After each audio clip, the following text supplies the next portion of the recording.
Hello, everybody. So, yeah, 181 years ago today, the YMCA was founded by 12 young guys in London. And here we are in 2025, so much later. Back then, the world was changing dramatically. It was the Industrial Revolution. I don't know if you've seen the news today, but we have more madness from around the world. And again, you know, we're trying to understand, are we living in a safe world? How's the planet doing? You know a lot of the answers to that because you've been working with us on that. And we're very, very grateful to you. Thank you for coming. Some of you have just started projects with us. Others are doing it for years at this stage.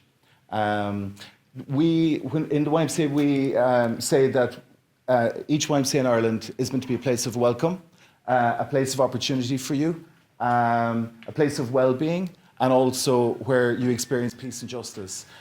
That's what we try and ensure that you have when you come into the YMCA, but you're actually helping us to ensure that other young people experience that as well. Like at the back of the room, we can see SDG number 10, reduced inequalities, 16, in peace and justice, and then climate justice number 13. We're about to hear some great stories and great examples of all of those projects. So that's enough for me. Back to you. Thanks. Okay, I'd like to introduce Alicia and Mark, and they're going to host a showcase of some of the different projects that the YMCA have been doing. These are projects such as the Future Generations and Water Justice. So. Thanks so much, Niamh. So I think what we wanted to use this space for was to give an opportunity to hear from you on the projects that you've been involved in, rather than us just presenting the work that we've been facilitating, because that would be very boring, and we want this to be youth-led. I'm still young, but just about, so we're going to invite some people who are just a bit younger than me to talk about these things. And I'd like to invite Emily up first as our first guest. If you'd like to come up, Emily. Woohoo! So the reason I'm inviting Emily to come chat with me is because Emily came to Germany with us for the European Youth Workers camp. I always called it a conference. It was a camp. It was definitely a summer camp. Back in August last year in Michelstadt in Germany. And we hosted some activities. We were engaged in a really beautiful learning space with 12 other countries across Europe, including Russia, Ukraine, Romania, Germany, Spain, and many others. So I'm just going to ask Emily a little bit about that experience, and we're also going to hear from 2 other participants who couldn't make it today but recorded a video in advance. So thanks for joining us. My first question is, can you just tell me what you got out of that experience? What was the week like? What did you engage in? So I suppose, first of all, we kind of did loads of different courses and stuff. So I did the climate action one and the leadership one, and that was really cool to like learn from different YMCA's perspectives on those things. Like you led the climate one, Alicia, and then I did the leadership one led by Spain and Romania, I think. And it was really cool to see their perspectives on those different ways of teaching it and stuff.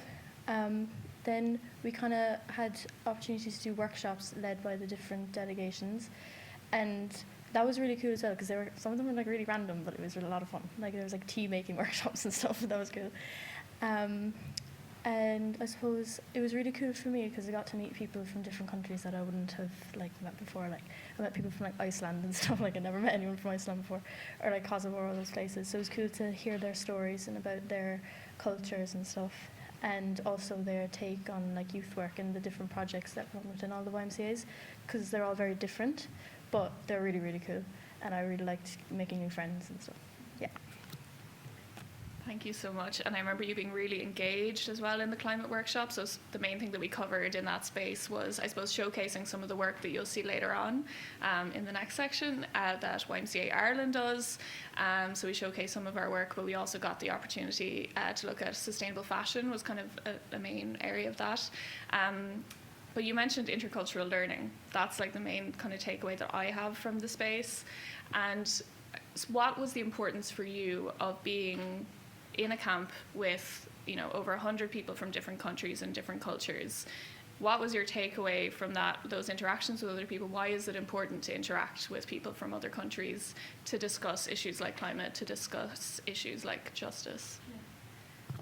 Well, I suppose it's important because Ireland is just one country in Europe. You know, it's so important to get other countries' perspectives because every country feels different issues differently, especially like climate change and stuff. Like, I remember I was talking to a girl from Kosovo and like they hadn't had rain in like ages and it was so dry over there and it was like lashing rain one night and she was like, "This is great."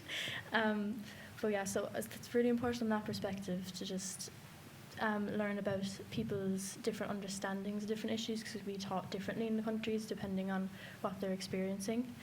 But it was also really cool for me to just open my eyes to like the rest of the world because it was like my first time like going alone anywhere like abroad, and it was cool to have that kind of independence going abroad and also learn more about myself. Like when we did the day trip as well, that was really cool to like get a sense of like well, like be traveling and stuff, sightseeing, getting to appreciate like the German culture as well.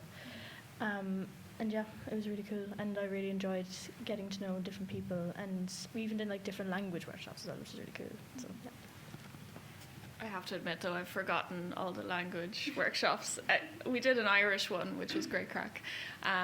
But yeah, what I'm really hearing there is, as well, I suppose, yeah, one of the points of the camp is that we learn from one another, but then essentially we take those learnings back home and embed them into our local YMCAs, which I think is something that I've definitely had a lot of takeaway from.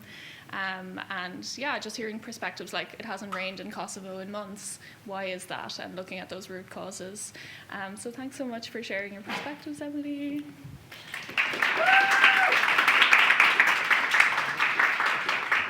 So now we're going to show just a couple of minutes of a video from Alana, who is also from Cork, and Ren from Belfast, who were also on the trip with us. Just to hear a little bit, I suppose, about their takeaways, which are, yeah, linked very much with the things that Emily was touching upon. So yeah, take it away, Mark. Hi everybody. I'm from Paris at the moment, is where I'm recording from. Ren, you're in Belfast. Yes, I am. We're reflecting on the last youth workers camp that we were at in Michelstadt in Germany last summer. For me, it was a really exciting experience because it was a chance to connect with youth workers from across Europe, and also engage with our Irish delegation who was coming from Dublin, from Belfast, from Cork. We got the chance to run digital creativity workshops, climate workshops. For me, it was a real chance to share our expertise and our learning with YMCAs from across Europe, and in turn to learn from some of their skills and what they specialize in. Yeah, for me, it was a pretty new experience. I had never really delved into the world of global youth work. So it was a first to kind of connect with other YMCAs, both from across the island of Ireland and across Europe as a whole. And it was a really powerful experience to learn more about the impacts of youth work and peace work, especially being my interest from Belfast, and how it's applied in different places across Europe, and to be able to share ideas and stories from our own experiences to help build a better practice for everybody.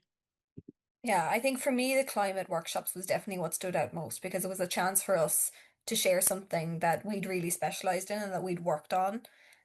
We were looking at our marine projects, and we got a chance to show a bit of a marine documentary that we'd made, where we were reflecting on how to protect Ireland's seas and how to introduce young people to the world of marine protection and the ocean.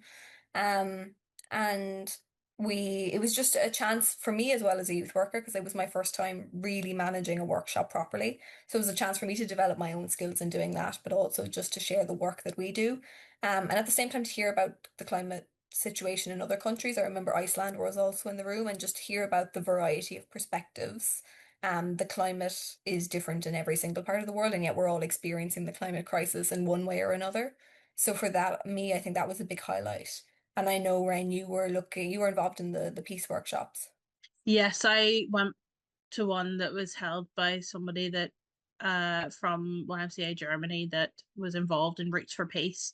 So going through the different theories behind peace work, and also looking at different ways to engage communities from all sorts of backgrounds, coming up with ideas together for what could potentially look like a positive community space. For example, give us a real space to talk about our challenges within our own countries, and how we have addressed those and how others have addressed those to try and make a more sustainable community, because that was the whole theme overarching in the during the youth leaders camp, was sustainability and healthy communities. So sharing those ideas and learning more about the piecework, whenever I was coming from a very Belfast centric perception of piecework, really broadened my perspective and my mind to the potential of learning other practices from others. I also really find it a highlight to connect with other YMCAs from YMCA Ireland, to learn more about Dublin and Cork. Was really, really interesting, coming from a completely separate background. It was really fascinating to take the opportunity to hear more about what you guys are up to, seeing as, like, for us in Belfast, we do a lot of piecework, but you guys are focused on the climate, so it's really interesting to hear your kind of areas of expertise per se, and to get your views on what we're doing and our views on what you're doing, and to really collaborate and get to know each other on a closer level. Yeah, I think we really bonded as a YMCA Ireland delegation. There were a lot of highlights. The digital creativity workshops were really fun as well. Um, but yeah, I think that's the summary of Michelstadt. This was in a beautiful camp in Germany, so we were really out in the middle of nowhere, but it was kind of nice. It was a chance to kind of reconnect with nature a bit as well. So It was that's a why real bonding experience. it was. Started a little bit late, but I think you get a bit of an insight into the fact that for Ren, she does a lot of peace and justice work up in Belfast, and for her it was an opportunity to also get an insight into the state of peace in places like Kosovo. There was people from Ukraine and Russia there, and to have that space to look at, I suppose, how is conflict resolved and how is peace sustained in those settings. And yeah, sometimes as well, just looking at what is life like for people living in conflict or post-conflict societies. So I'm going to pass it over to Mark, who's going to introduce the next topic. Thank you. Thank you, Alicia. We'll be back and forth a good bit, so you'll see lots of both of us up here. I would like to invite Quiva and Fiach up, talk a little about the Future Generations project for the last 2 years.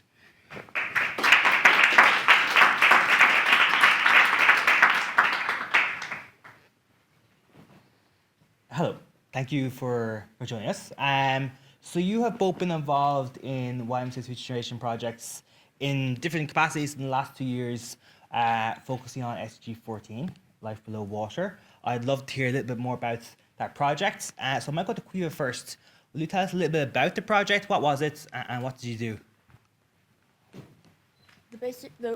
The project was basically kind of centered around learning for the most part. We wanted to learn more about kind of the world below the sea, and it was very important to me because I live on an island in Cove, so like I'm surrounded by water wherever I go. So it was really fun, yeah. And Fiach, what got you interested in the project? What kind of things did you enjoy while doing this project? Well, I really enjoyed being out in nature and being able to see some of these creatures, because I live in Cork, so I'm almost constantly surrounded by water, and from quite a young age I've always enjoyed being in the water, and it was just really nice to get out into nature and learn about these creatures. I know you spent a bit of time in Cormac while working on this project. What did you do there? Well, we spent some time on the water, and we were kind of exploring the bay, and we got to see some of the dolphins. I don't think we actually saw any whales, but saw some dolphins, which was very nice, and saw some seals. So it's just kind of exploring the whole bay, and it was lovely. And Caoimhe, what other aspects of the project were you involved in? I know you were probably in Cork Mac as well. Or maybe not. What other aspects of the project were you involved in? So we went to Galway and Dublin as well, and we got to see like loads of different aspects of sea life. We got to see the harbour and like the harbour in Galway, and we also got to kayak, we got to snorkel, and we went on a boat trip as well, similar to Cork Mac, and it was like really cool seeing all these different aspects of being in the water as well. Yeah, kind of seeing like the beach to like really deep in the ocean to kind of in the harbour fishing. So yeah, it was really cool. Great, thank you. I have a question for both of you now, and it's more about like the importance of this project. Why was this project important in general, and why was this project important to you? I know you spoke a bit about already about like living near the sea, but why is this project important to you? And I'll come to you first, Vic. Yeah, I guess. Well, I've always loved wildlife, and I think particularly in the last year or two, I felt quite like drawn to marine biology and learning about cetaceans, and like it was a great experience to kind of meet up with people who had like also this interest in wildlife, and being able to like share knowledge and just like talk. For me, I think it was like really important because like the sea is often really kind of forgotten in a way. It's like its own planet down there, like, and there's so much different little things, and it's like, yeah, it's really cool, and I wanted to learn more about it. Yeah. Great, thank you to both of you. This was a very short insight into YMCA Ireland's Future Generations project in the last 2 years. And later today we'll be coming to you again about this year's project. So that's very exciting towards the end of the day. So thank you to both of you for telling us a little about the last 2 years of projects. So yeah, thank you.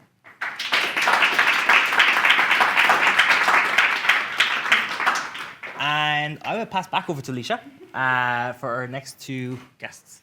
It's like a ping pong game.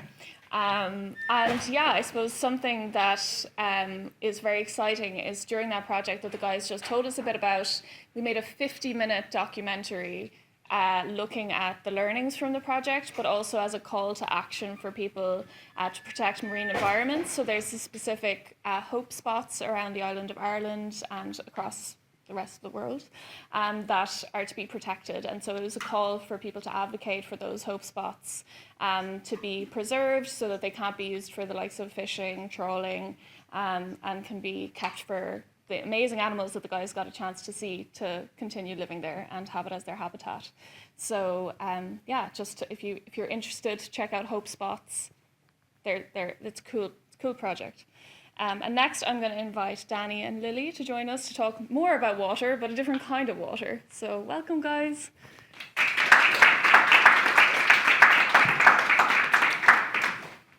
So Danny and Lily joined us in the autumn in YMCA in Marlborough Street, along with some other people here. There's only 2 chairs, I'm afraid.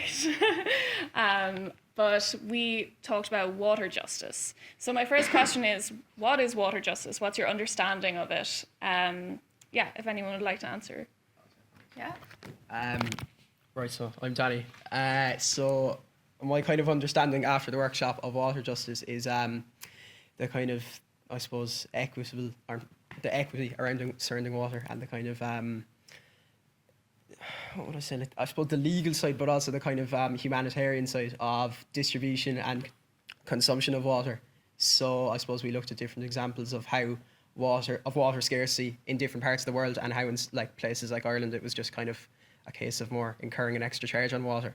But then in countries like Bolivia and Palestine, the other ones that we looked at, it was a case of life or death. Or did we look at Palestine? Sorry, I actually can't remember now. Yeah, it was a case of like life or death, whether or not you could get access to water in certain times. So yeah, do you wanna? Yeah. We also learned that in Palestine, in like some areas, it is illegal to collect rainwater, for the reason of they don't want you collecting free water. So that's quite unfair, and also it's quite dirty. So I'd say it's like on the humanitarian side, don't collect rainwater because it's dirty, but then there's ways to clean the fresh rainwater. Thanks, guys. And Danny, you mentioned there the example of Ireland and incurring a fee. So what was the example we looked at when it came to Ireland? We mentioned a particular community being most affected, I suppose, by water scarcity and dirty water. We were also looking at the charges, weren't we? Do you want to tell me a bit more about that? Yeah, so like in terms of Ireland, we were looking at the water charges that were proposed to come in the early 2000s that were being pushed by the Labour Party. So we looked at the kind of implications that would have and the cost that would have, and the community we found that would be the most affected by that would be travellers, because I suppose with the way they access water and things like that, they'd be the ones most affected by the costs, and it would have a more detrimental effect on that community than any others in the country. And obviously there was big pushback against that, so the bill was never passed, thankfully. So yeah. Here you go. Yeah, we also did like visual research on it, and one of the projects was how many litres of water in Ireland is used per day per person versus someone in Bolivia. And I think it was 144 litres was used in Ireland per person per day, and about 39 litres of that is water wasted by someone per day. While the average in Bolivia is 9 litres per day per person. So just the gravity of like the difference is just shocking, versus how like we waste more water than they use per day. And I think that idea of waste is really huge when you look at, I suppose, all the examples that we looked at were people who fought for access to water. So in Ireland, people were taking to the streets, protesting, they were lobbying the government that was proposing the bill, they were sending letters to their TDs, and it was successful in stopping the charges and coming in. And the same is the case for Bolivia. In fact, it was the indigenous populations that rose up and were taken to the streets, but were met by quite violent military intervention. So I suppose it's looking at like how was water justice protected by people, and it was always grassroots organizing by people. And in Ireland, a lot of the traveller community, and in the Bolivian example, a lot of the indigenous communities. So I suppose, you mentioned the data visualization. So we had kind of, I suppose, this way of interacting with these statistics where we got the participants to kind of show what they were learning and do some research using data visualization. So can you tell me, do you think that helped with your learning of it, or would you think that what was that interaction like for you? The visualization helped me a lot, because like I'm not really good at reading numbers and statistics. So when it's put out in front of me in like a visual form, where like I can actually touch and feel and like see the difference, it is very helpful. Because then you can see, okay, this amount is versus this amount is like a lot, like very different. What can we do to change this? And seeing it makes you more likely to change it, in my opinion, because you see the difference and then you can see where you can change it, possibly. So kind of to add on that, I know we were working together in the group, so what we did to make a kind of art piece representing water justice and kind of disparity in places around the world regarding water. So what we did is we got clay, and we made like little balls of clay and showed like they represented like 100,000 litres of water or something. I think it was 1 litre yeah, of water something like per that. ball. Yeah. And we used those to represent water wasted in Ireland, water used in Bolivia, those kind of things. And just it was a good visualizer for this, I suppose, the drastic difference between the way we waste water and the way other countries actually use water. So I suppose, it was a good way of visualizing, I thought. So thanks. Thanks, guys. So thank you for sharing your insights. Round of applause for Danny and Lily, guys.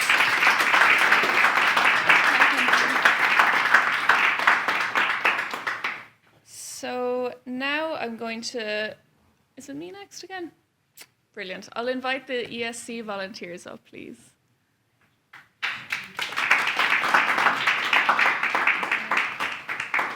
However many of you want to join us. I'm also happy to stand. You can take the seats, guys.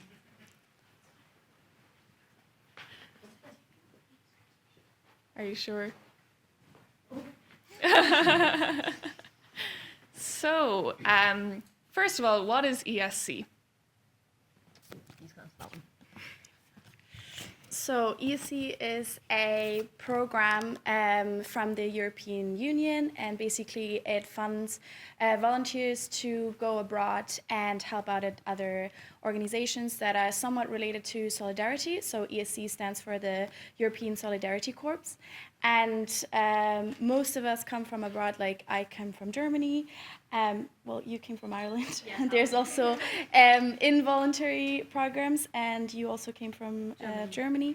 And and so basically we're working with the YMCA to assist and help out in different projects. So the European Solidarity Corps is open to all of you as well from the age of 18 to 30. You can apply and go to another country and get the opportunity to, volunteer in another setting, maybe learn a new language, and it's part of it is paid for as well. So your travel is covered and you get some money towards your accommodation and your bills and stuff. Bless you. So you guys did a project to do with the Sustainable Development Goals, and I'd love to hear a little bit about it if you'd like to share. We did it on 4 Sustainable Development Goals, which was number 6, which was clean water and sanitation, 7, which was affordable and clean energy, 12, reuse, production and consumption, something about clean production and consumption, and 13, which was climate action. Do you want to start then?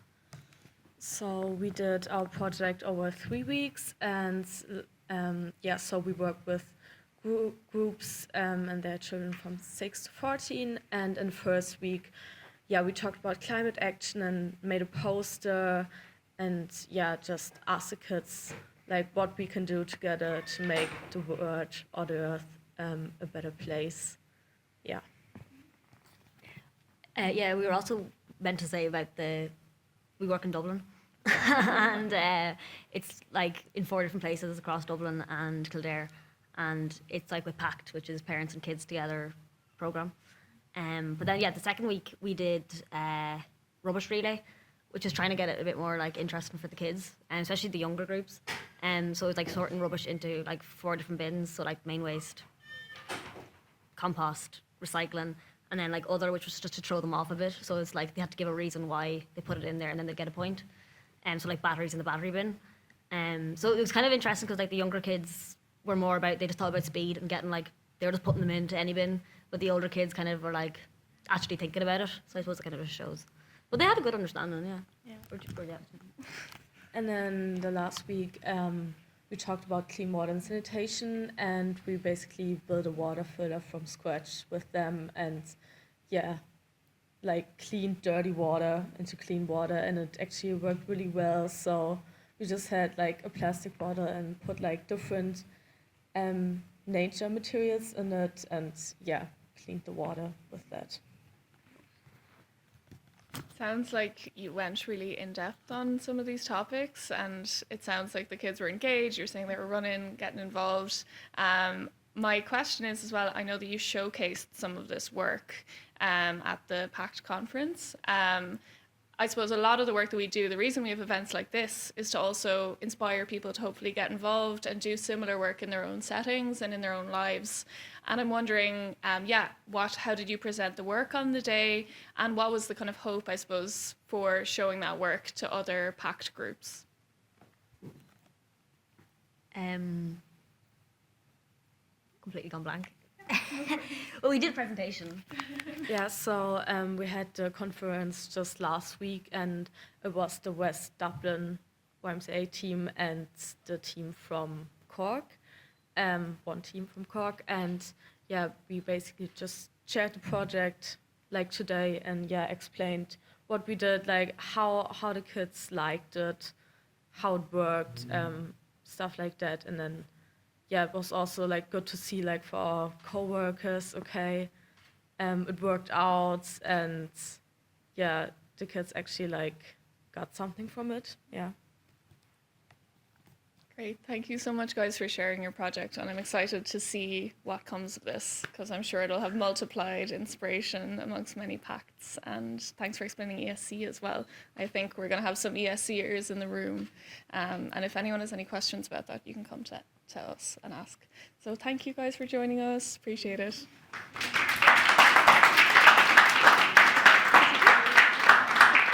And now I'm going to pass it back to Mark. Thank you, Alicia. And I would like to invite Matt up to chat to us a small bit about his experience working with the Sustainable Development Goals. Matt, you're from Belfast, and you work with Belfast YMCA.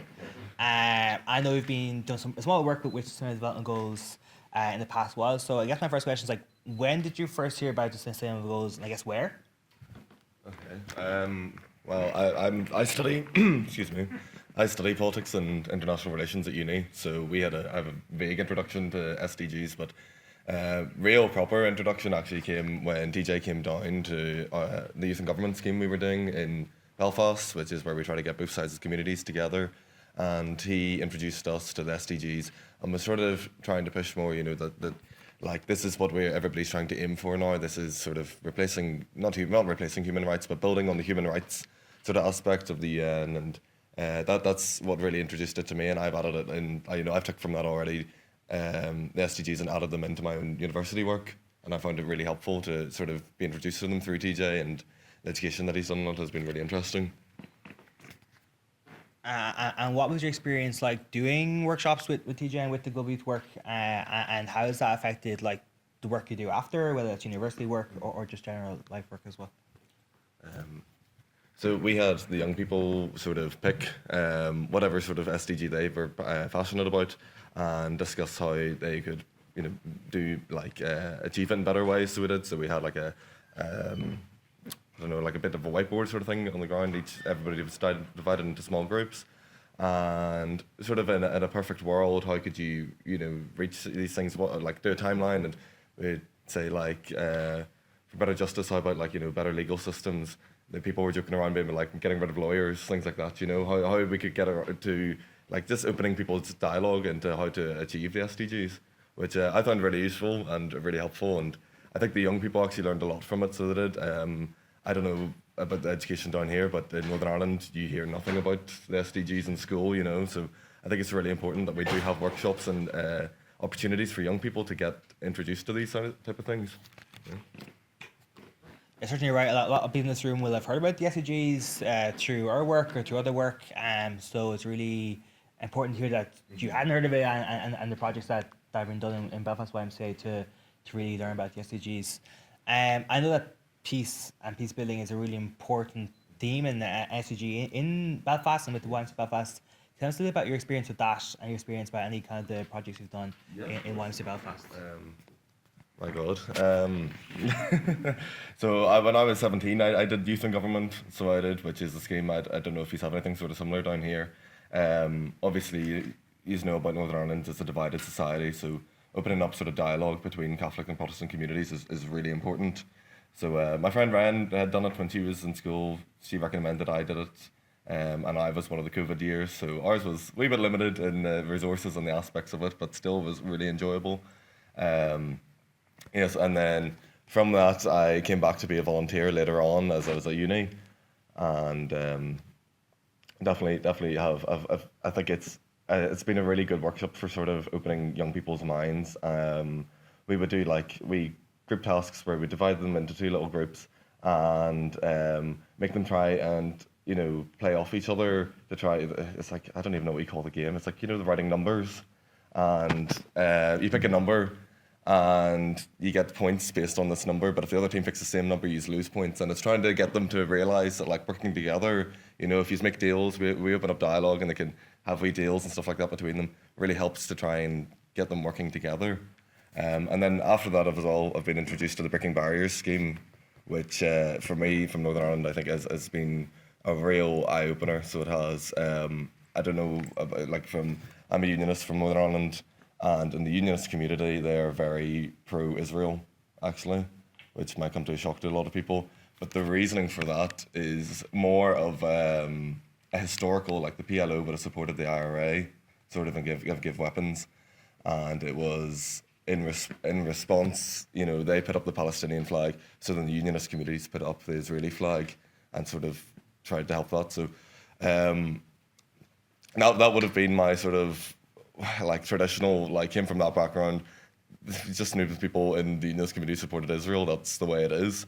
And then we started talking to the Palestinian groups. It's an open, we go on every 2 weeks, and we would have had dialogue with people from Palestine and what they're sort of experiencing.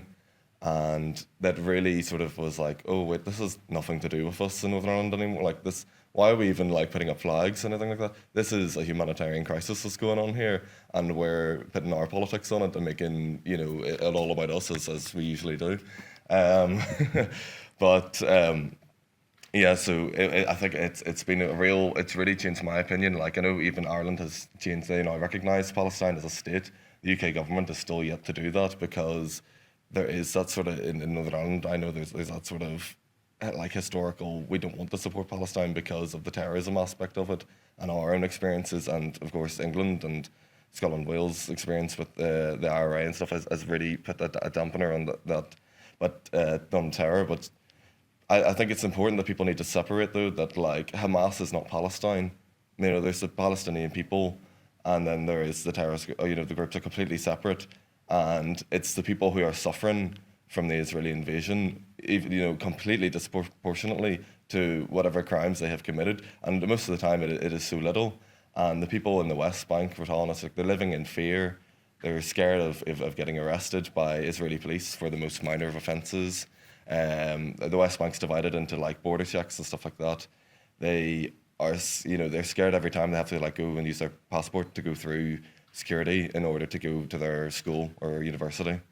So they in case they have it taken off them or arrested for speaking Arabic or having Palestinian colours or symbols like that. So yeah, it was a really eye-opening experience. A really, really good work, I think, that the YMCA has done. Certainly powerful. I can spend all days here talking to you, but we won't because of time. I just have one more question. You mentioned youth and governments. What is youth and governments? What's the relevance of engaging politicians in the programme, and just what is it? Yeah, so as I was sort of saying before, youth and governments obviously trying to get the two communities to interact and talk more and educate people on how even the Northern Ireland system works from a young age, because it's quite controversial to learn about the Troubles in school. It's a bit limited, so we need we need something else to be able to educate young people on the past and how important the Good Friday Agreement and stuff was. So we went up to Londonderry, we learned about the Siege of Derry, learned about where the Troubles started from. I know they went down to the Dáil, they learned how the political system works down here. I sadly wasn't able to go down with them, but they got to meet so many politicians, which I think was really useful for a lot of them, a lot of the young people. It's all great crack meeting the famous people. I think the deputy Taoiseach, I think, even was there, and he even got to meet with the young people, which is so important that you have the United or the Ireland Youth Forum and things like that. Where you have both people from the north and the south, and it's so important to engage politicians in that. We want more. Even as a unionist, I want more of help from Ireland and from the UK like that, and more dialogue between them, because Northern Ireland is the child of divorce between the two countries, as we would sort of say. Who suffers from them all both going their own ways, and we're stuck in the middle here, so we are.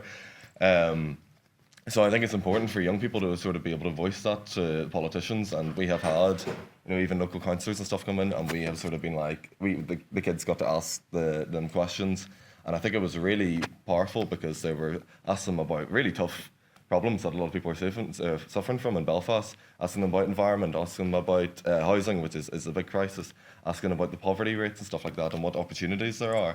And I think it's a really good even just to have that sort of extra scrutiny from young people, which I think is sometimes missing, because we are the future of what's happening, so we should be the ones also scrutinising all the policies and the government on what they are doing. And I think the youth in government is a really good way to sort of connect the young people to those politicians and get that sort of extra, dialogue and interactions with them, and give the young people a platform to interact with the politicians. But also, yes, I think it's a very educational course as well for young people to learn about the other side, as we would sort of say.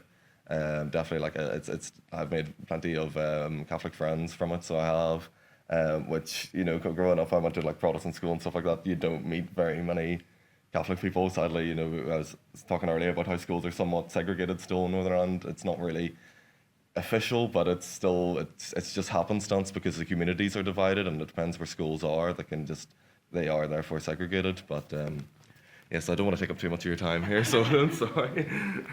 No, that's so interesting, and I've obviously heard about the Youth in Government Room before, and was with you in the Dáil back in February. It was an amazing program, and it's got a similar vibe to the Current No program that lots of young people here will be familiar with. So thank you very much, Matt. That's great. Thank you.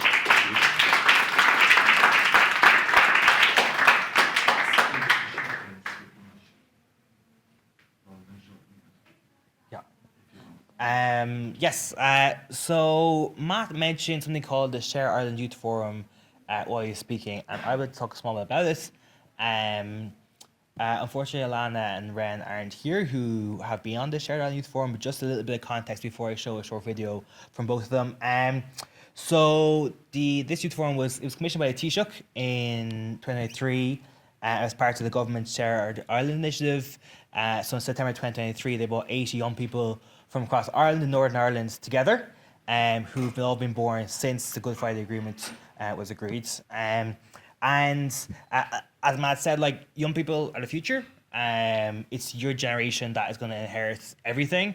And one of the big aims of this youth forum was to make sure that there's a shared island that can be inherited by all young people. So it was a really important project. And I'm going to show you a little video from Alana and Ren talking a bit more about their experience on this youth forum.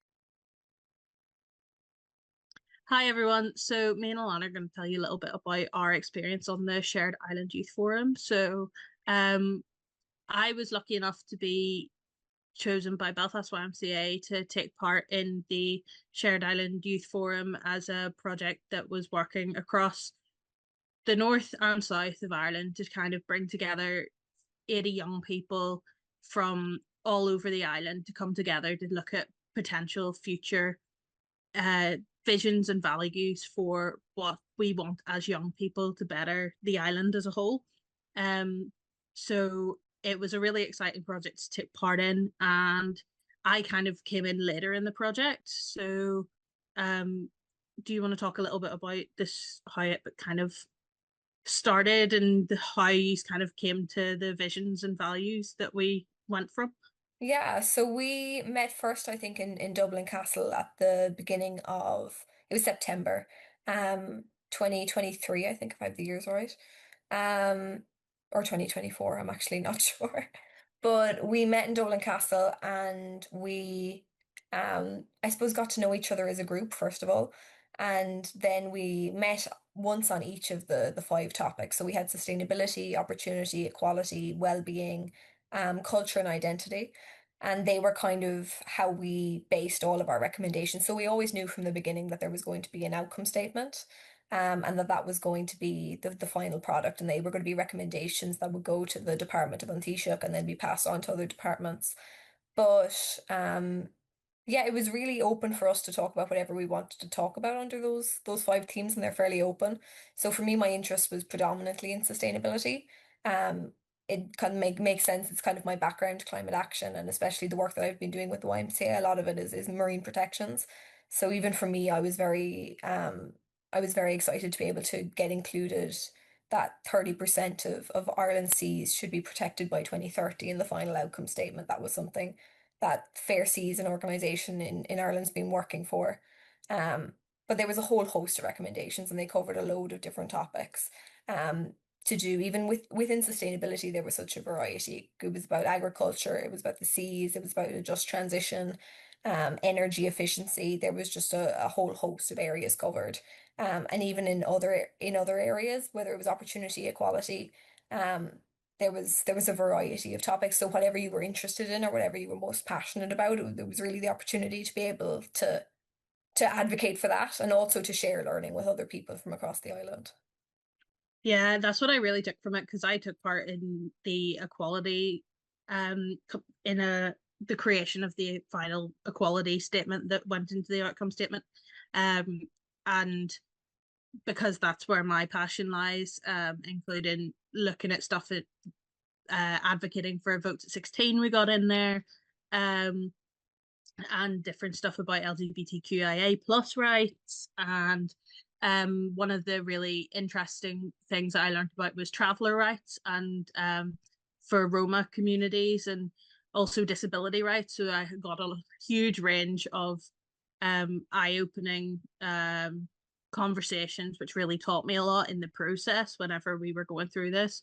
It also made me realise how much, as an island as a whole, we have such similar issues as young people, that although there's the border, the issues themselves are borderless, and that whenever we work together, we can come out with a really solid and successful piece of work that I really hope they take on board in the future. Yeah, and I think for me, it was a way of looking at cooperation between the two parts of the island in a new way, and it was looking at it without going straight into controversial issues to do with sovereignty or nationhood. It was looking at what issues affect young people most, and the areas in which we're going to actually have to cooperate in the future, regardless of the future of the national question. Sustainability is going to be something that the two parts of the island are going to have to work on and cooperate on either way. And the same goes for all of the topics that were discussed. I learned an awful lot from it. And I think even just engaging more, it made me care more about Northern Ireland, and it made me care more because you meet people and you get talking to people, um, and you build connections, and it just changes the way you engage with issues. They feel more personal straight away. Um, and for me, I learned a lot, whether it was like Northern Ireland's education system or like the reality of living in a post-conflict state. Like it taught me an awful lot, and I'm really glad to have been involved in the project. Yeah, I think I got a lot in terms of recognizing that there can be a positive relationship, a positive cooperative relationship, and the kind of similar to what you said there. Um, Coming from a unionist background, it's not something I necessarily have considered before, but after taking part, I really saw that I could engage with the Republic and have a cooperative, better future for us all without it necessarily having to be a sovereign question, as you kind of said, giving us all the opportunities to kind of share practice and share knowledge to kind of promote the best for young people in both nations. Yeah. So I think that's our summary. Just you heard from Ren and Alana a brief summary of their experience on the Share Ireland Youth Forum. As I said, this was commissioned by the Taoiseach in 2023, so like it shows the government's commitment to this. We do live in a Share Ireland across the Republic and Northern Ireland. YMCA is a cross-border organisation, so for us it's incredibly important that we get that dialogue, and as you've heard here, it was a great experience for Ren and Alana, and for all of us to really value that shared Ireland experience, especially going into the next couple of years as well. So we're going to take a short 5-minute break. So feel free to just wander, stretch your legs, and we will continue back here in 5 minutes. Okay. Do a swap more here, a couple more bits. We're going to go for lunch, and we'll come back and finish it off after lunch. Before I pass over to Alicia, I want to show you another video. So at the end of May, myself and a couple of YMCA people went to Brussels for an event, and part of that, we interviewed a couple of politicians and MEPs in the European Parliament. There was lots of reasons for this, but like youth voice is very important, and engaging with politicians for us is quite important as well. Anyone involved in Cork will know that. We did a number of interviews, but I want to show you one with Barry Andrews, who is an MEP from Dublin, representing the Dublin region. He is the former CEO of GOAL, which is a development organisation, and currently is the chair of the Development Committee in the Parliament. So it's a really interesting interview. He speaks quite frankly, and he's quite honest. So I hope you enjoy. I'm just going to play it now. Hi, my name is Barry Andrews. I'm an MEP here in Brussels representing the Dublin constituency in Ireland. What does it mean to you to be a European citizen? Well, it's living in freedom, something that we sometimes take for granted, but our ancestors fought hard and bitterly to ensure our freedom. And frankly, these days, democracy is in retreat a little bit. So things that we took for granted became a little bit complacent about, I think, need to be really worked on. So as a European, I think we're at the forefront of the defence of democracy, not only within Europe, but across the world. Great, thank you. And how, during your time as an MEP, have you acted to represent young voices within the European Parliament? I could have done more for young people. I'll be absolutely straight with you. I've had conversations with young people all the time about how do we get their voices into policy making. I do visit schools and universities all the time, but not all young people are in schools and universities. So honest answer is I could be doing a lot more, but I'm open to suggestions. That's great, thank you. As chair of the European Parliament's Commission on Development, how do you balance the EU's geopolitical interests with its commitments to development aid, especially in politically sensitive regions? I think we have to get that balance absolutely right. It used to be enough to say it's the right thing to do development aid, global solidarity to help countries on an earlier stage of their development. But nowadays that really isn't enough, and you have to demonstrate that you're doing something to help Europe in its geopolitical crisis that we're facing right now. So we have to be able to show that it helps European security to invest in African security, African democracy, African rule of law, for example. We have to be able to show that it actually helps to diminish insecurity, extremism, and instability. So we have to look at those secondary consequences of not doing aid to help us make the argument for the primary purpose, which is the eradication of poverty. That's very interesting, thank you. The Irish government are reaffirming their commitment to delivering 0.7% of GNI to development assistance by 2030. How can the EU ensure that development funding is supported by all European countries? Well, it's hard to make that argument at the moment. I'm afraid the tide is out on overseas aid, and I think what's happened is that there is zero political cost to reducing aid budgets across Europe and in the United States and UK. It doesn't seem to have generated a huge amount of public resistance. So those of us who believe in aid have to really reflect on what this means, why we've lost the public argument, and why there isn't a backlash against all of these reductions. And we have to reframe that narrative about why aid is important, why it's in our interests, frankly, as well as being consistent with our values. And what might be the next steps there to... Well, I think we need to look at new arguments. We have to be able to show, for example, that you can invest in defence all you like, and you can fill up the warehouses with armaments and bullets and heavy machinery and heavy armory, but in the long run we also have to have development.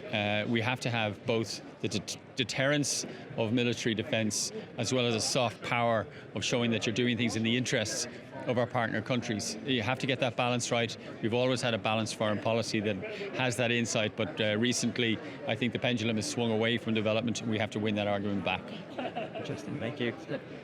In the context of rising global inequalities and climate-related challenges, what should be the EU's top priority in shaping a fair and sustainable global development agenda? Well, we have a framework for sustainable development, which is the Sustainable Development Goals, Agenda 2030, and I'm currently negotiating an implementation report on behalf of my group, Renew Europe, in the DEVA committee, together with the ENVI committee, the Environment Committee. So I think the Sustainable Development Goals remain the key global accepted framework for how we're going to make sure we get the balance right between providing jobs for young people, but also protecting global health, protecting our oceans, making sure that we tackle climate change and all of the related goals of sustainable development. I think that's the only way we can do this. If we, for example, if we didn't have the SDGs right now, there's no way we'd get agreement on them. The world has changed very profoundly since 2015. Right, thank you. That's my last question. Earlier this month, the European Council was questioned about the EU's response to Israel's planned illegal annexation and starvation of Gaza. What are the next steps for the EU to ensure safe humanitarian aid is delivered into Gaza? Well, we have levers, and I think Europe's opinion really counts. And for up to now, Europe's been very divided on most of these issues. And surely the one thing that we can unite around is the need for unimpeded and principled access for humanitarian aid into Gaza. And I think that has happened. I think has always been the case, but I don't think we've used sufficient leverage to make sure it happens. I was on the Rafah crossing in December 2023, a year and a half ago. I saw hundreds and hundreds of trucks lined up outside Rafah. And unfortunately, the situation hasn't changed significantly. So what we need is the European Union to use the levers, particularly our trading relationship with Israel. I mean, EU is Israel's main trading partner. We need to carry out that review very quickly and move to suspension unless unimpeded principled humanitarian access is guaranteed by the Israeli authorities. Thank you. I actually have one more question for you about sustainable development goals. Sometimes sustainable development goals can be seen by young people as it's really ambitious and really hard to achieve, especially when we're resisting emissions away targets. What advice would you have for a young person who wants to contribute to achieving the sustainable development goals, but is often faced with targets that are missed as does not work to accomplish? Yeah, it is frustrating at the moment. COVID had a very negative impact on progress towards Agenda 2030, and we're falling behind on an awful lot of sustainable development goals. So these are universal. They're not just about developing countries, they are obligations on developed countries. So in our own country, one of the most important one is around climate change, SDG 13, and life on the oceans actually as an island nation. So SDG 14. So I would encourage young people to focus on an area that interests them and then look at the policy frameworks behind it. Another good example is SDG 12, which is around responsible consumption. Talk to a lot of young people about the fact that their phones probably contain cobalt, which may have been mined by children. And so when you just think in those frameworks and think about, well, what can we do from a policy point of view to deliver those SDGs, I think it's a way of really focusing your mind on what can be achieved. It is frustrating that we are where we are, but that doesn't mean they're less relevant than they were before. That's great. Thanks so much. Really appreciate your time. Earlier, Matt mentioned, I suppose, work that we've been doing in the Breaking Barriers group to host conversations between young people across Ireland, in the Netherlands as well, and in Palestine. And something that we did last year in the autumn was do a fundraiser for Camp Hope. So Camp Hope was a summer camp that was hosted in Palestine for young people who are living amongst the conflict. And we did some sessions in the run-up to it as well to get people in Cork talking about issues of peace and justice. So some of this was based in West Cork and then also Cork City. So a few heads here were also at the fundraiser, but these guys were at the core of it. Couldn't have done it without them. So could you remind me, what did we do in the couple of sessions before the actual fundraising day? What did we talk about? What did we prepare? I might hand it over to Joan. So we talked about obviously the situation in Palestine right now. We talked a little bit about the history, how it came to be partitioned that way, and how over time what's considered Palestine and what's considered Israel has expanded and what's considered Palestine has shrunk. We also looked at sort of ongoing human rights issues that existed even before the conflict, such as like you were mentioning with water justice earlier, how Israeli authorities control something like 80% of the country's water supply, and so for Palestinian citizens and like farmers and stuff, it's hard to get access to sufficient clean water.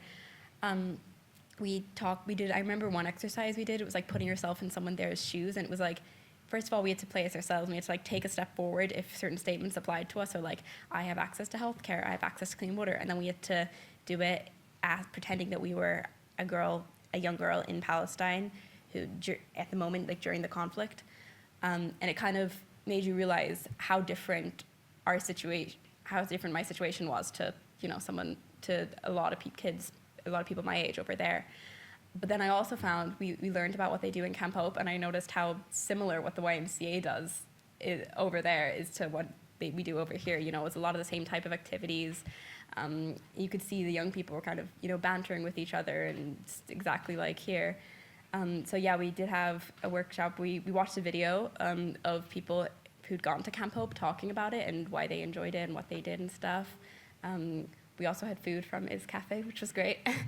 And we started brainstorming during like the second or third session. We started brainstorming ideas for the fundraiser, and people had all kinds of ideas. We were thinking like music, we were thinking obviously food, we were thinking like arts and crafts, and we kind of did a bit of everything. We incorporated everyone's ideas. Like we had music upstairs, we had like a stall selling kind of arts and crafts and t-shirts and stuff. We got like all kinds of stuff. We had these like nice tote bags. I still have mine. And then we had a room with food in it, and I think there might have also been like some games and stuff, and it was just like a chill space. So, and we also had like photography, we had badge making, we had all kinds of stuff, we had all kinds of ideas, and like everything someone said, we were trying to incorporate it, you know. So it was really cool. Thanks so much, Joan. That was like such a nice overview. You kind of touched on a lot there. Emma, you were there on the day of the fundraiser. Can you tell me what was the experience like? Right now we would be showing a video of the fundraiser, but we can't. So after lunch we'll show you. But from your experience, what was the day like? What was the energy like on the day? So at the time, I was fortunate enough to be doing a placement with Ground Floor YMCA.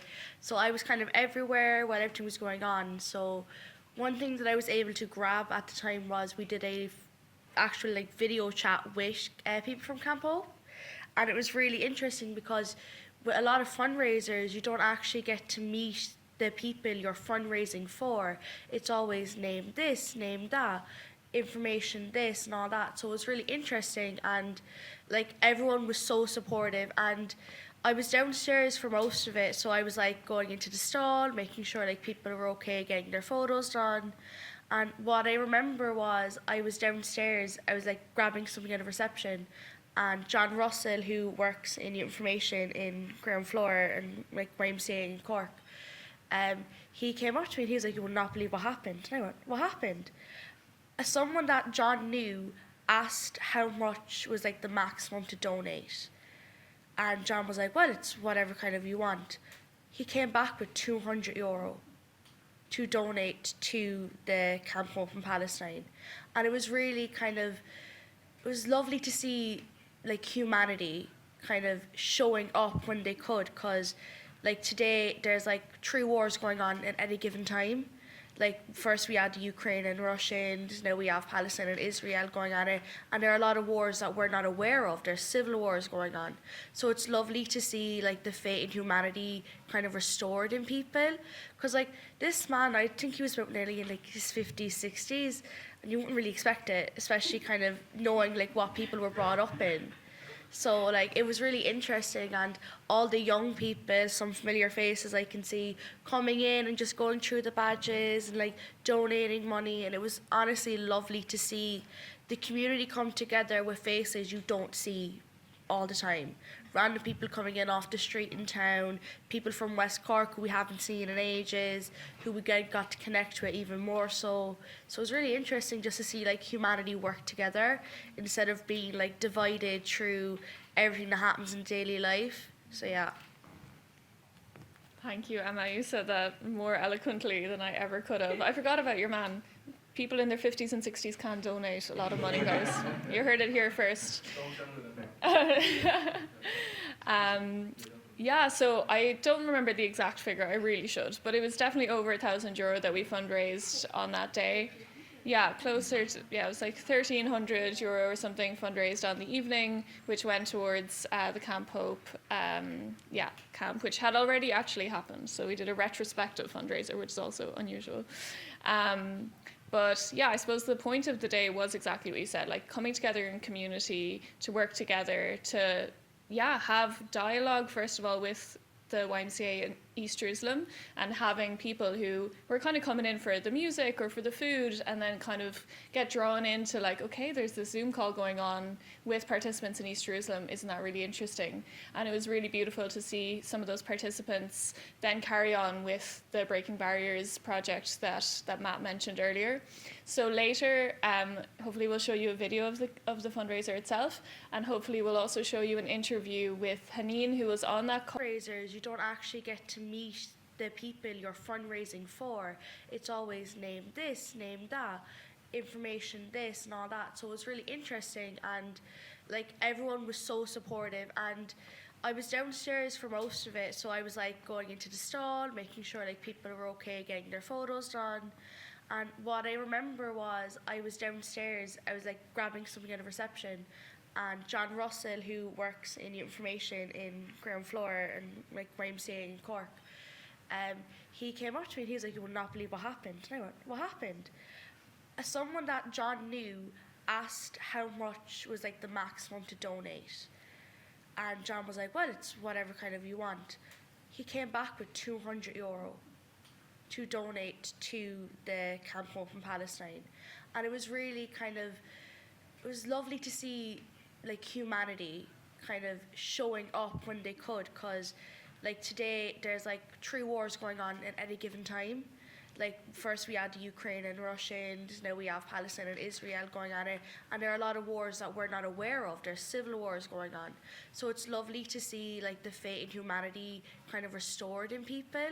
Because like this man, I think he was about nearly in like his 50s, 60s, and you wouldn't really expect it, especially kind of knowing like what people were brought up in. So like it was really interesting, and all the young people, some familiar faces I can see coming in and just going through the badges and like donating money, and it was honestly lovely to see the community come together with faces you don't see all the time. Random people coming in off the street in town, people from West Cork who we haven't seen in ages, who we got to connect with even more so.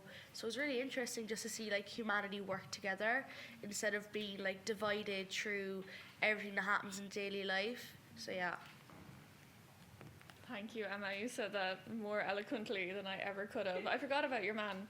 People in their 50s and 60s can donate a lot of money, guys. You heard it here first. Yeah, so I don't remember the exact figure, I really should, but it was definitely over €1,000 that we fundraised on that day. Yeah, closer to, it was like €1,300 or something fundraised on the evening, which went towards the Camp Hope camp, which had already actually happened. So we did a retrospective fundraiser, which is also unusual. But yeah, I suppose the point of the day was exactly what you said, like coming together in community, to work together, to have dialogue, first of all, with the YMCA in East Jerusalem, and having people who were kind of coming in for the music or for the food, and then kind of get drawn into like, okay, there's this Zoom call going on with participants in East Jerusalem, isn't that really interesting? And it was really beautiful to see some of those participants then carry on with the Breaking Barriers project that Matt mentioned earlier. So later, hopefully we'll show you a video of the fundraiser itself, and hopefully we'll also show you an interview with Haneen, who was on that call at the fundraiser day, and then in the Breaking Barriers sessions as well. She was at all of them, and is living in Bet Sahur in Palestine, and we'll hear from her hopefully later once we sort the technical difficulties. And am I wrong in saying it's lunch next? It's lunch next. So can I get a round of applause for Emma and Joan? Thank you, guys. Hello, everybody. Welcome back from lunch. So we're going to continue with the showcase, and then a group photo, and then some workshops. Okay? Thank you so much. So earlier we had some technical difficulties, but now we don't. I'm sure I've just cursed it by saying that, but we wanted to visually show you the Camp Hope fundraiser because it was just such a special energy, and this video captures it very nicely. I would also like you to focus on the microphone that I have in this video because it's very, very, very beautiful. So yeah, take it away.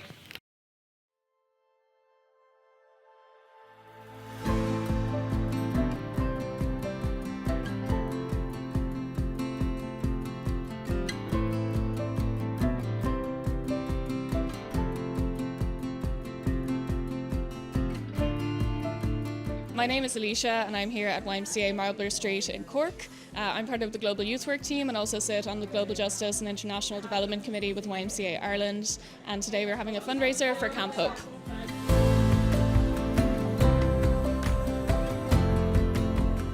Today we held a fundraiser for Camp Hope, which took place in East Jerusalem YMCA in Palestine last month. The reason we did this is because there are many young people in Palestine at the moment who needed a safe space to come and just be young people.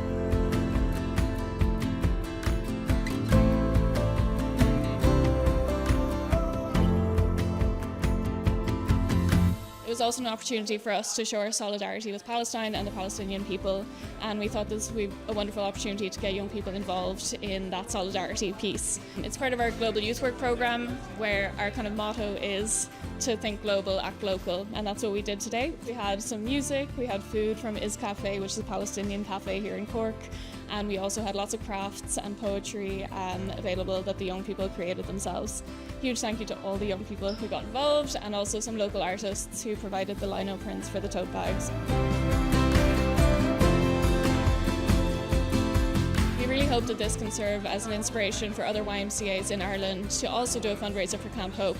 Today was just the first of what we hope to be many, many fundraisers, where the local YMCA, according to their context, can have a fundraiser similar to this one, whether that's a bake sale or a similar one to the one that we had. Be creative and get something going. So yeah, we're really, really happy with how it went, and Saoirse Don Palestine.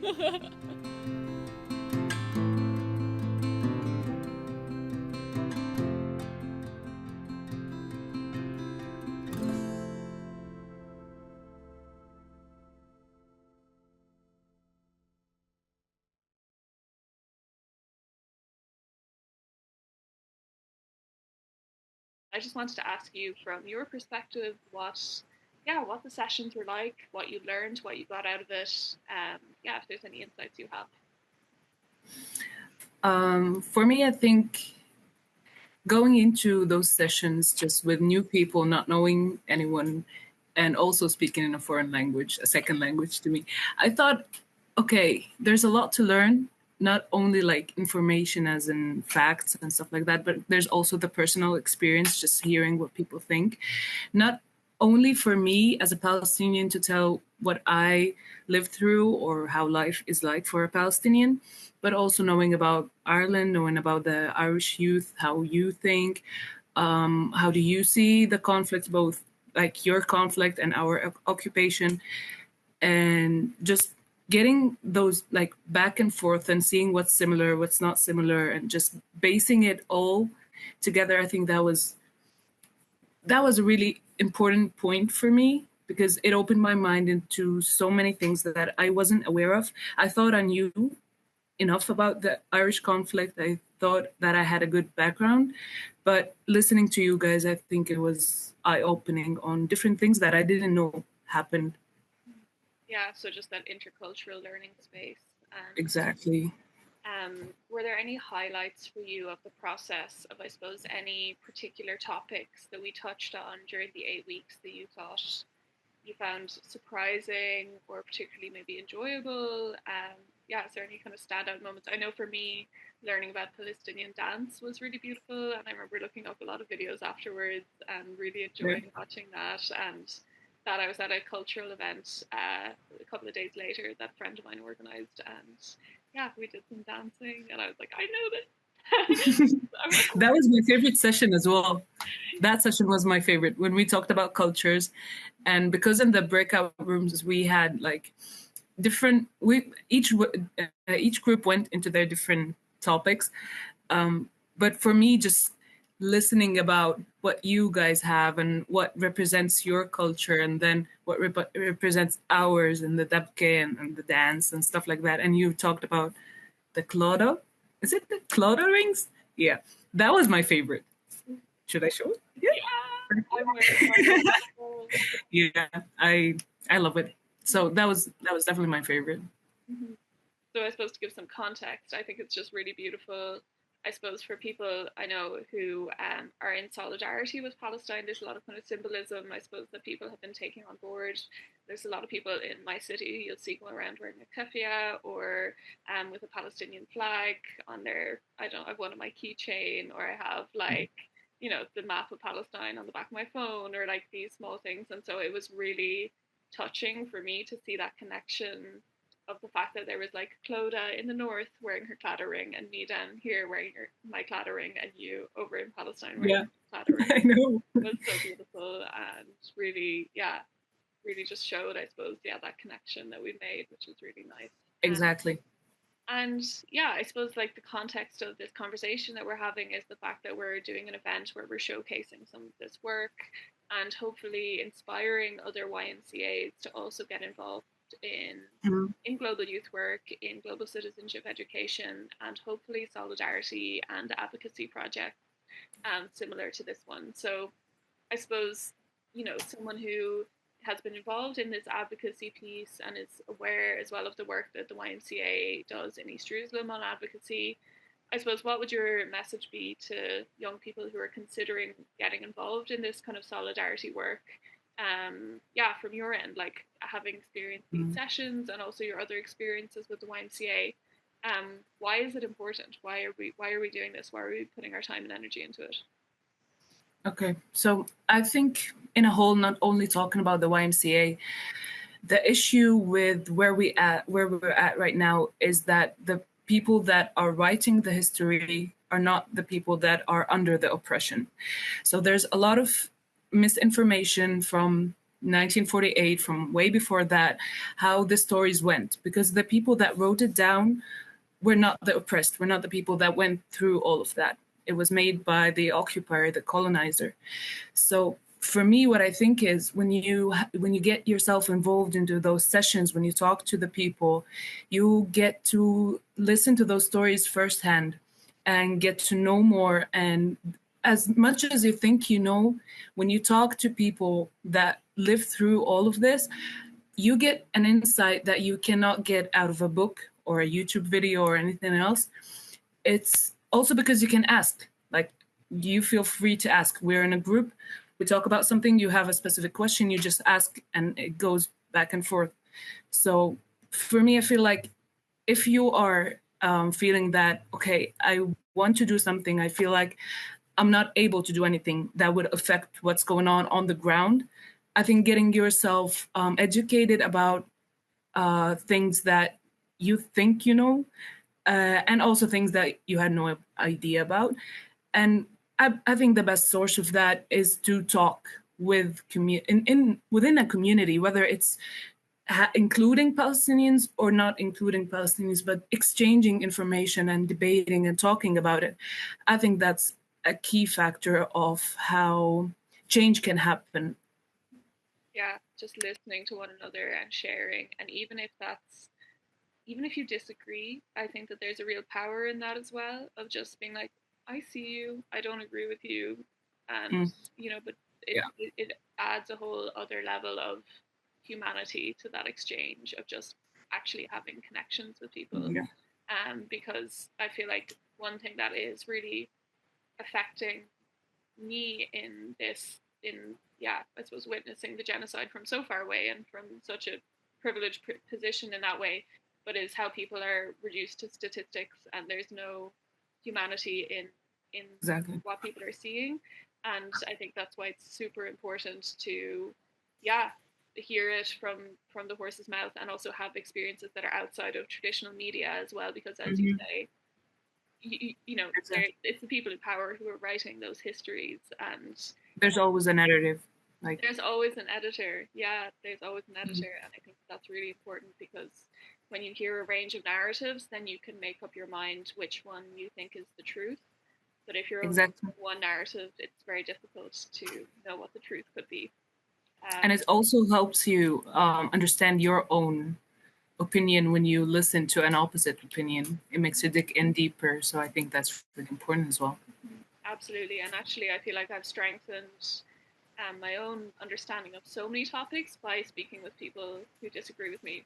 The fact that I had a conversation with a climate change denier, I feel like I came out 10 times smarter because I was like, wow, I actually know so much about this. Yeah, I believe. So thank you so much, Haneen. Really appreciate you chatting. Thank you, Alicia. So that was the interview with Haneen. I hope you got some insight into what the sessions were like. It was such a privilege to build those relationships and be able to continue them as well. So next we're going to interview Mark. No, Mark's going to interview someone else. So take it away. Thank you, Alicia. So over Easter, YMCA, we ran an activity called Performing Possibilities. And we're going to talk just for a few minutes about what it is. I'll get some people up here in a second to explain what it is, but Essentially, like, Foreign Possibilities is an activity or a year-long project with a theatre group from the UK and from Italy, and also from a group in Italy who work on migrants. So very, very relevant to the work we do. And in Cork, when there was about 20 of you, lots of you, and 20 young people in the city for a week, basically exploring using theatre, what it means to be European and to live in Ireland on the edge of Europe, and being able to meet a group from Italy who've come from all over the world and who have different experiences to you all, and to be able to share that knowledge. And through lots of projects we do, it's about sharing that experience and that knowledge and how we can work together to make something better or to work on a project. And this Easter was the start of that project. So I'm going to invite Padraig and Ben up to talk a small bit about their experience over Easter.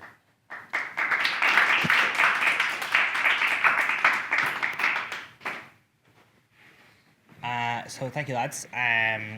So as I said, like, Foreign Possibilities spent 4 days in the city doing some theatre, exploring lots of things, which I'll ask you about in a second, aiming towards, like, eventually answering this question, what's it mean to be European? But come to you first, Padraig. Like, what did you do during these 4 days in the city during this project? So yeah, it was kind of just a very brief period, really, and what it was I suppose getting to know each other a little bit. There were a couple of different backgrounds that some of those involved came from, so it was establishing this sort of way for us to connect, and from that we explored, I suppose, what it does mean to be European, in ways like, first of all, mapping out journeys, for example, just how we got there, say, that day, breaking that down, looking at reasons for staying, reasons to go in particular places, trying to understand home, location. Yeah, and it was a great chance for us to sort of work with each other, also with some of the international partners. We got to meet online, some of those in Italy on one of the days, very briefly. Yeah, it's sort of those initial items that'll go on to inform the project further. That's great, thank you, Padraig. And yes, certainly your journey and where you come from, again, this comes back to your experiences about where you come from as well. And of course, you're from the depths of West Cork, so your journey is going to be different to someone else who's living in a different area of Cork. So thank you for that. And Ben, like, what was your experience during the 4 days? What did you get out of the 4 days? What was really interesting to you? What I really enjoyed about the 4 days was, like, all the improv we did. I found it very enjoyable, and it was just a great time. I also really enjoyed talking to the Italian theatre group. It was nice to see, like, the difference in opinions, food, and all of that. And I like that we got to ask them questions. And as Padraig said, we just talked about location, staying and going. So I just really enjoyed it. Thank you, Ben. And certainly glad you enjoyed it. And just back to Padraig, can you maybe tell us a bit about some of the key themes that came up during a couple of days? Obviously, you said you spoke about what might make you leave, what might make you stay from a location and a journey, but what were some of the key themes that came up throughout the week? Well, okay, so we kind of did have a bit of discussion, and I suppose there was a lot of things would have come out of that. For even among us living in Ireland, there are people from different areas, so kind of a lot of their thoughts would stem from different things. Kind of there was some of the opportunities that can be gained in moving elsewhere, which is also contrasted by the chances that you have within a settled area. Sometimes when moving out of your home is necessary, even for survival. There were some hard-hitting topics covered in that. Yeah. Thank you. And this is a very brief overview of what you did over Easter. This project does continue. And later on, anyone who has been involved in these will be asking if you want to continue working on this project for the next year. creating some digital content, working with myself and TJ and the YMCA team to continue this project further. So thank you for our talking small about the project, and I hope you enjoyed. I hope everyone who was there enjoyed it over Easter.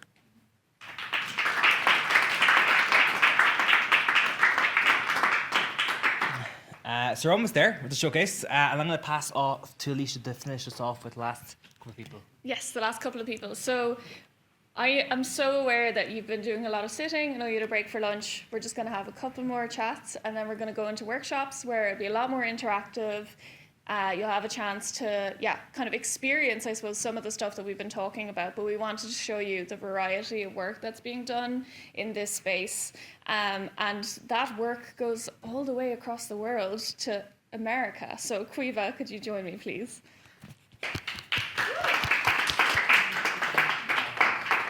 So many, many moons ago, when I was young, I'm still young, when I was younger, I went on the trip that Quiva is going to go on in just a month's time to Vermont in the US. This experience was provided through EIL, which are an intercultural learning group based here in Cork, but part of an international network called AFS. So that's one to mentally note down, because they offer really amazing opportunities for young people and over 18s as well, to travel abroad free of cost on scholarships. So it's a really amazing network to be aware of.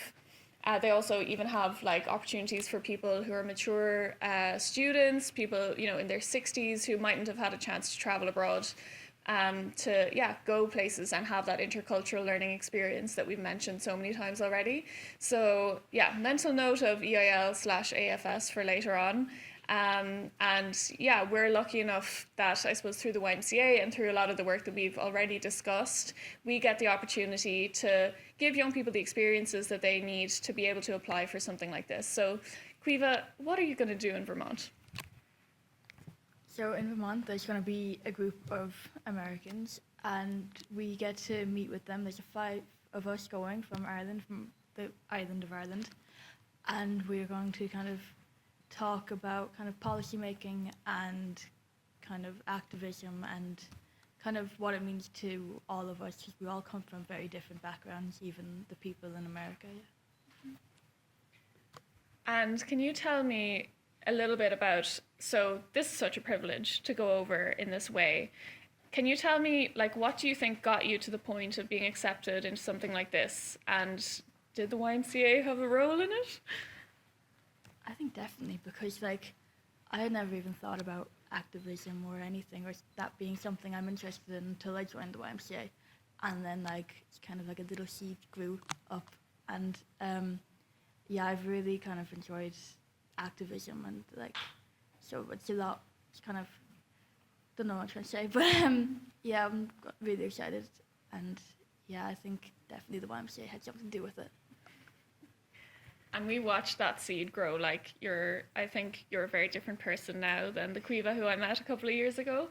And I'm sure that this experience will only further that development, that learning, and your capacities as an activist as well. So I think when it comes to these international opportunities, there's so much value in them, but also they're not everything. So I think that's a really important thing, because I know that we've been mentioning people going other places in the world, and that's amazing. But the reason that they're sending Quiva is because of the work that she's doing on the ground as well. So we talk a lot in Global Youth Work about local to global.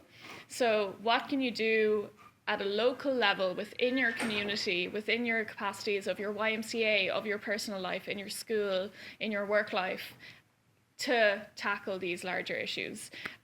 So I'm wondering, what have you done in the last couple of years at a local level? So whether that's through Corla or YMCA, if you could just mention a couple of topics or projects that you've been involved in, because those are the things that brought you to get this opportunity.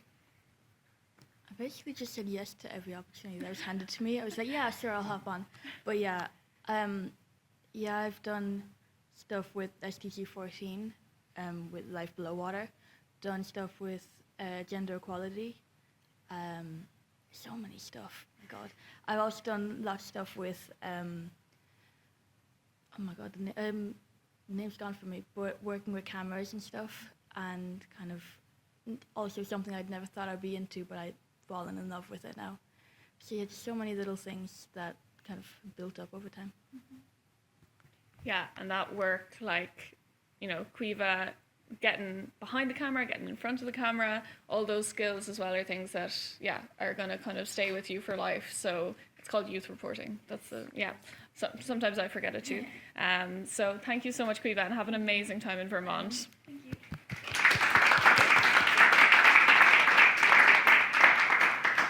You're probably sick of hearing me talk about my job, but we're going to hear a little bit more about my job, and then we're going to do the workshops. So cue slideshow. You've been waiting for that to change, haven't you guys? So, okay, this looks pretty funky on the big screen. It was a vibe on my laptop, but I think yeah, it's looking a bit funkier now. So this is going to be not in order, year in the life of a global youth worker based in Cork, to kind of give you an idea of some of the things that we've already mentioned, but also some of the things that we haven't. So we've mentioned some of the bigger opportunities, you know, like kind of these international, maybe a bit more, yeah, show busy bits, I guess. But we also do like a lot of on the ground work in local YMCAs, and that has led to some of those YMCAs as well taking on their own projects and kind of fostering an interest in global youth work. So next slide. So this is Ireland, for those of you who don't know. So you might have kind of, sounds like we're talking a lot about this bit, which we are, because we are in Cork. But I'm going to mention some of the work that we've done in West Cork over the last few months.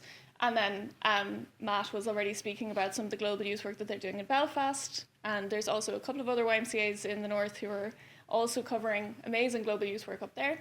And the same goes for West Dublin, who have also been incorporating global youth work into their space. I haven't been as involved in that, but I thought I'd show you just a couple of the other projects that are going on that I've been involved in over the last while. Oh, guys, that font is after looking seriously rough. I'll show you later. It looks great on my phone. So when we were organising the Camp Hope fundraiser, I went to different YMCAs, local YMCAs, to kind of get their input and do some of those sessions that Joan and Emma were talking about earlier. Unfortunately, the lads from Clon couldn't be here today because, yeah, they couldn't be here. But I have a picture of them instead. So we went into the youth spaces. So some of you are familiar with Ground Floor. That's a youth space, also known as a UBU space. So One World Week happens every October, and it's organised by the National Youth Council of Ireland. And it's kind of an opportunity to get young people involved in global youth work, and there's a real kind of push from the NYCI to provide resources and events and get a kind of, I suppose, that the whole island of Ireland is kind of working on global youth work at the same time. So for One World Week, I was down and preparing for the Camp Hope fundraiser, which I'm aware I've been talking a lot about, but we did some preparation of banners and also did some of the same sessions that Joan mentioned of the empathy-based activities and looking at, I suppose, the history of the area. And we also did a utopia building activity, which I wish I had pictures of, but it was building our ideal worlds and then looking at how we could get to them. So we've also been down, it's also taken away my capitals. So Skull has a capital S, and does anyone know where Skull is? Yeah. West Cork. West Cork, best place on earth. So down in Skull, it's actually taken away all of my capital letters. So I has a capital I, guys. You heard it here first. So we explored the SDGs and we got young people to engage with the question, I care about ... because ... So young people were talking about that they care about sports, they care about health education, they care about sexuality and relationships education, and a lot of people came back to climate. So one of the groups ended up doing their short film that we were working on as part of the youth information team at the YMCA. We ended up doing it on tree planting and climate-based advocacy. So this is the lads planting one of the trees for their film. So Maria was down with us, TJ was down with us, Natty was down with us, and there are now 2 native oaks growing in West Cork, thanks to us, and hopefully more. That's all we had time for. So that's just an idea of, I suppose, kind of some of the way that global youth work can also seep into youth information. Then we had the annual gathering. Luna couldn't be here today, but Luna hosted an amazing session at the annual gathering where we showcased some of our work similar to what we're doing today. Again, in that effort to kind of get people excited about global youth work and, yeah, share our learnings and connect with other YMCAs in a meaningful way. There's a few heads here who are also there, and it's always a great opportunity to just see what different local YMCAs do. So then similarly to the shack down in Clonakilty, we were in ground floor, again doing Camp Hope preparation and critical thinking activities for One World Week, where we were looking at misinformation, disinformation, and many other things. We had some wonderful sessions, and we also did utopia building.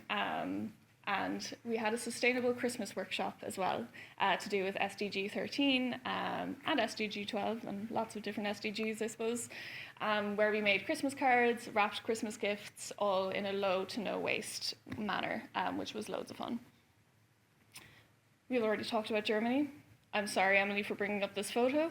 It was a beautiful day, and Emily has her socks tucked up because there was ticks. Lots and lots of ticks in Germany. So this was, again, just a photo to show, I suppose, what the setting looked like. It was all about European collaboration. We provided climate and digital creativity workshops. And as the guys mentioned in the video as well, we were looking at peace and justice with the Roots for Peace project, who provided some courses on that. And then towards the end, it's even left the TV. Guys, I'm mortified about this now. So we have some lovely packed volunteers who already mentioned their work earlier with the SDGs. So for the past few weeks, I've also been working with Maria in Pact in Ballincollig and in Blarney. So again, outside of the city, not in the city centre, but kind of, I suppose, more within the Cork region.